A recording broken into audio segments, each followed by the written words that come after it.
Good morning students. आज आपके सामने जो है क्लास 10 सब्जेक्ट एसएस जियो में लेसन 2 का इसके कुछ प्रश्न और अध्याय परिचय मैं आपको पहले करवा चुका हूं। अब मैं बाकी के जो प्रश्न बचे हैं वे अब करवाए जाएंगे, तो ध्यान दीजिए। क्वेश्चन नंबर 4, विस्तार पूर्वक बताइए कि मानव क्रियाएं किस प्रकार प्राकृतिक वनस्पति जात और प्राणी जात के हासिल के कारक हैं। मानव अपनी लकड़ी, छाल, पत्ते, रबड़, भोजन, चारा, ईंधन आदि की जरूरतों की पूर्ति जंगल से ही प्राप्त करता है। यानी इतनी सारी चीजें मानव जो है जंगल से प्राप्त करता है, जिसकी वजह से जो है जंगलों का, वनों का हासिल हो रहा है। उपनिवेश काल में रेल लाइन, कृषि, व्यवसाय, खनन क्रियाओं में वृद्धि के कारण वन्य जीवन का विनाश हुआ। तो जब भारत देश गुलाम था उस टाइम पे अंग्रेजों के द्वारा जो है रेल लाइन बिछाई गई थी, जब वनों को साफ किया गया, कृषि क्षेत्र में बढ़ोतरी की गई थी, उसके लिए जो है वनों को साफ किया गया। खनन क्रियाओं में वृद्धि के कारण, और खनन क्रिया यानी कि धरती के नीचे जो खनिज पदार्थ निकाले जाते हैं वे क्रिया करने से भी जो है वनों का विनाश हुआ है। क्वेश्चन नेक्स्ट देखिए पॉइंट, अधिकतर जनजातीय क्षेत्रों मुख्य रूप से पूर्वी और मध्य भारत में जूम खेती के चलते वनों की कटाई की गई।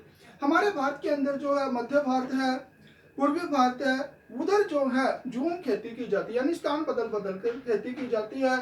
जैसे ही उन खेतों के अंदर उपजाऊ शक्ति कम हो जाती है तो दूसरे वनों को काट के वहां पर खेती की जाती है।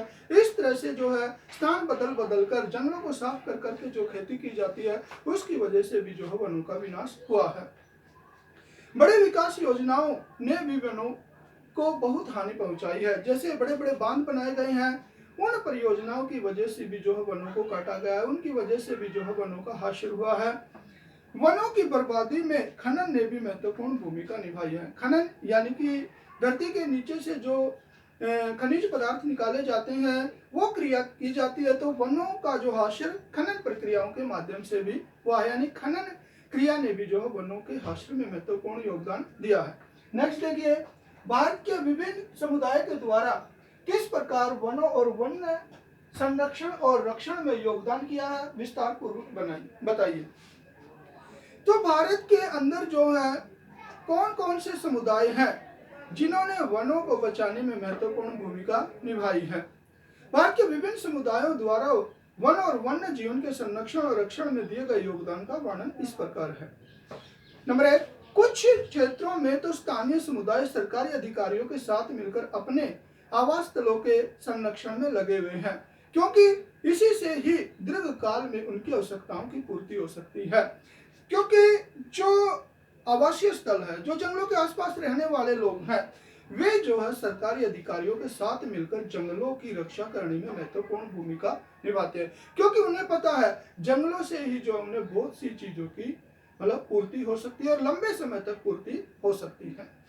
कई क्षेत्रों में तो लोग स्वयं वन्य जीव आवासों की रक्षा कर रहे हैं, और कई ऐसे क्षेत्र है जहाँ पर खुद मनुष्य जंगलों की सुरक्षा कर रहे हैं, जंगली जीव जंतुओं की सुरक्षा कर रहे हैं, और सरकार के हस्तक्षेप को भी स्वीकार नहीं करते और सरकार का इसमें इंटरफेयर भी नहीं मतलब मानते हैं, सरकार को हस्तक्षेप भी नहीं करने देते हैं। नंबर 3, राजस्थान के अलवर जिले में 5 गांव के लोगों ने 1200 हेक्टेयर वन भूमि भैरव देव डाकव सेंचुरी घोषित कर दिया। यानी अलवर जिले के जो 5 गांव हैं उन्होंने 1200 हेक्टेयर भूमि जो है भैरव देव डाकव सेंचुरी घोषित कर दी है, जिसके अपने ही नियम और कानून है, और इसके अपने नियम कायदे कानून है। जो शिकार वर्जित करते हैं, जो शिकार की मनाही करते हैं, शिकार नहीं करने देते हैं, तथा बाहरी लोगों की घुसपैठ से यहाँ के वन्य जीवन को बचाते हैं। और जो बाहरी लोग हैं, वनों को जो वन्य जीवों को हानि पहुंचाते हैं, उन लोगों से जो है ये लोग इनकी रक्षा करते हैं, जंगली जीव जंतुओं की रक्षा करते हैं। हिमालय में प्रसिद्ध चिपको आंदोलन वन कटाई को रोकने में सफल रहा। तो चिपको आंदोलन ने भी जो वनों की कटाई को रोकने में महत्वपूर्ण भूमिका निभाई है, क्योंकि इस आंदोलन के माध्यम से वृक्षों के महिलाएं चिपक गई थी और उन्होंने वन काटने वालों को ये कहा था कि पहले हमें काटो और बाद में पेड़ों को काटना। इस तरह से जो है वनों की कटाई रोकने में चिपको आंदोलन ने भी बहुत ही महत्वपूर्ण योगदान दिया है।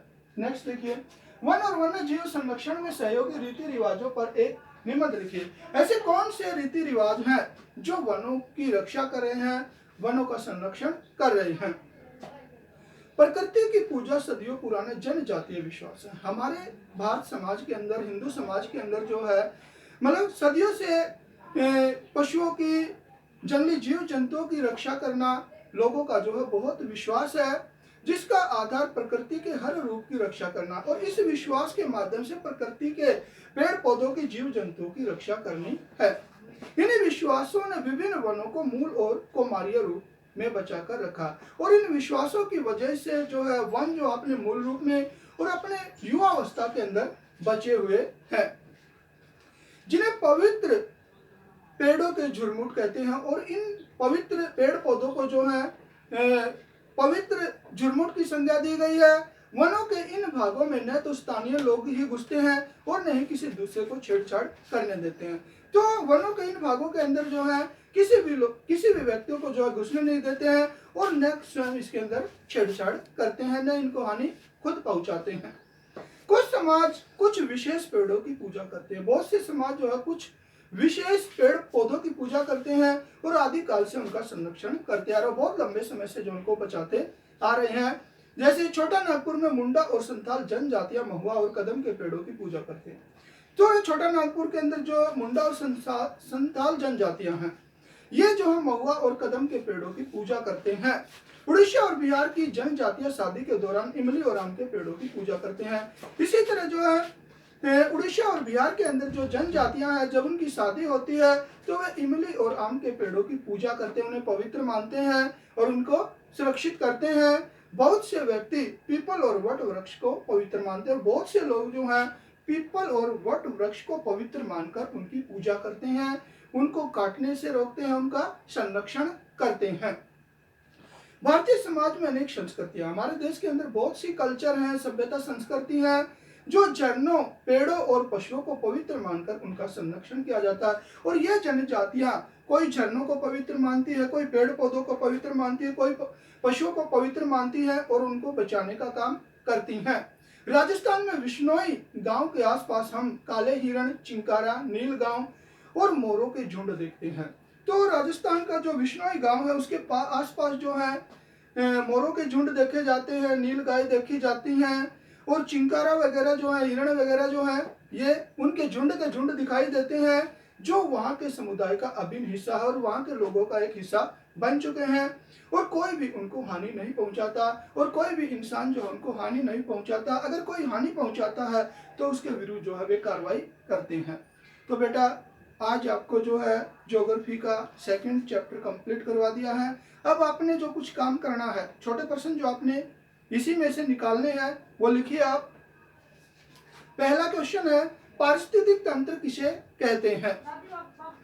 क्वेश्चन नंबर 2, भारत में संकटग्रस्त जातियों के 4 जीवों के नाम बताइए। क्वेश्चन नंबर 3, मानव और दूसरे जीवधारी किसका निर्माण करते हैं? Question number next, Madhya Pradesh में नर्मदा सागर परियोजना के पूर्ण हो जाने के कारण कितना क्षेत्र जलमग्न हो जाएगा? नेक्स्ट, हिमालयन वन एक औषधीय पौधा किस राज्य में पाया जाता है? नेक्स्ट, छोटा नागपुर के मुंडा और संथाल आदिवासी किन वृक्षों की पूजा करते हैं? राजस्थान का कौन सा समाज पशु प्रेमी है? चिपको आंदोलन किसने चलाया? चिपको आंदोलन किस क्षेत्र में चलाया गया? भारत का राष्ट्रीय पशु, पक्षी और पुष्प कौन सा है? तो बच्चों आपने जो है ये क्वेश्चन कॉपी में भी लिखने हैं, याद भी करने हैं, और इसके साथ साथ जो आपको पढ़ाया गया है उसको ध्यानपूर्वक सुनना है और कॉपी में लिखने हैं, याद करने हैं। धन्यवाद।